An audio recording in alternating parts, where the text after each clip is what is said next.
Shalom. आज जिस विषय पर आपसे बात करना चाहता हूँ वो विषय है, क्या परमेश्वर पिता का क्रोध मेरे ऊपर है।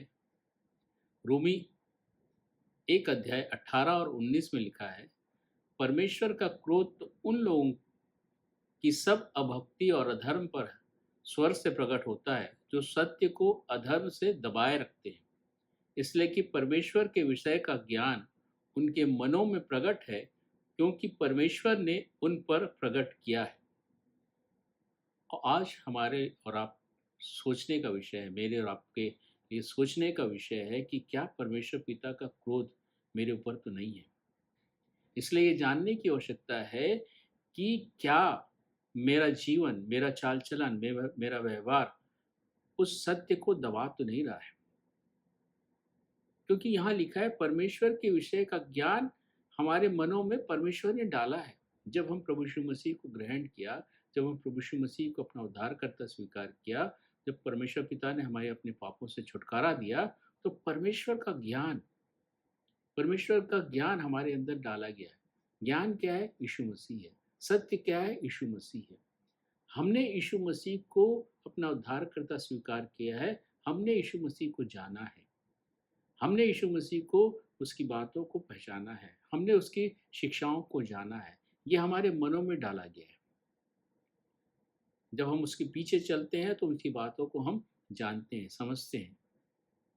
लेकिन अगर हमारा अभक्ति क्या है?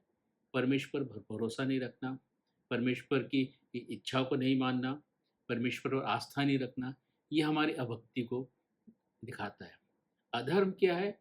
कि हम परमेश्वर की, यीशु मसीह की शिक्षाओं को नहीं मानते, उसकी उसकी शिक्षाओं पर नहीं चलती, ये हमारा अधर्म है।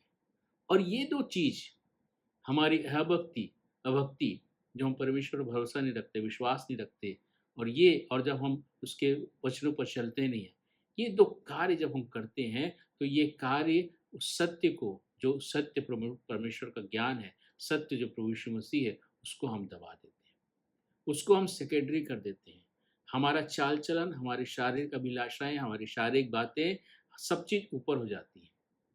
और जब हम ऐसा करते हैं, ये जानते हुए कि परमेश्वर पिता ने हमें छुटकारा दिया, ये जानते हैं कि यीशु मसीह ने हमारे लिए अपने बलिदान दिया, ये जानते हैं कि यीशु मसीह ने क्रूस पर अपने लहू को बहा दिया हमारे छुटकारे के लिए, और ये सब जानते हुए भी अगर हम इस प्रकार की बातें करते हैं, इस प्रकार का व्यवहार करते हैं, इस प्रकार का सोच रखते हैं कि ऐसा कुछ नहीं है, और हम अपने अहंकार को, अपने आप को ज़्यादा महत्व देते हैं, अपने अहंकार के लिए जीवन बिताते हैं, अपने स्वार्थ के लिए जीवन बिताते हैं, और परमेश्वर पिता को, यीशु मसीह को अपने जीवन में सेकेंडरी कर देते हैं, पीछे हटा देते हैं, तो हम अधर्म से, अपनी अभक्ति से उस सत्य को दबाते हैं।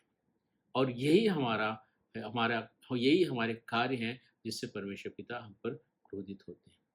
इसलिए हमें बहुत सतर्कता से जीवन बिताने की आवश्यकता है, बड़े लगन के साथ जीवन बिताने की आवश्यकता है, कि जो बातें हमारे अंदर दी गई हैं, जो पवित्र आत्मा हमारे अंदर हमको बताता है, सिखाता है, बार बार सचेत करता है। हम जब भी गलत करते हैं, पवित्र आत्मा हमें सचेत करता है। एक घंटी के तौर पर एक बात बार बार उभर कर आती है कि ये रास्ता गलत है, ये बात गलत है।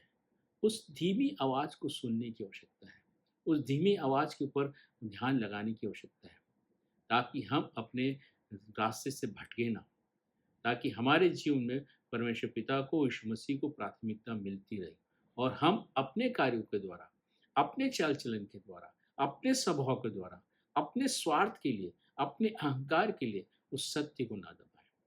और अगर हम ऐसा करते हैं तो हम परमेश्वर पिता के क्रोध को अपने पर लाते हैं। इसलिए आज हमें सचेत होने की आवश्यकता है, हमें जागृत होने की आवश्यकता है कि हम परमेश्वर पिता को, यीशु मसीह को अपने जीवन में प्राथमिकता दें, और अपने चाल से हम उनकी बातों को दबाए ना, सत्य की बातों को दबाए ना, ताकि परमेश्वर के क्रोध से हम बचे रहें।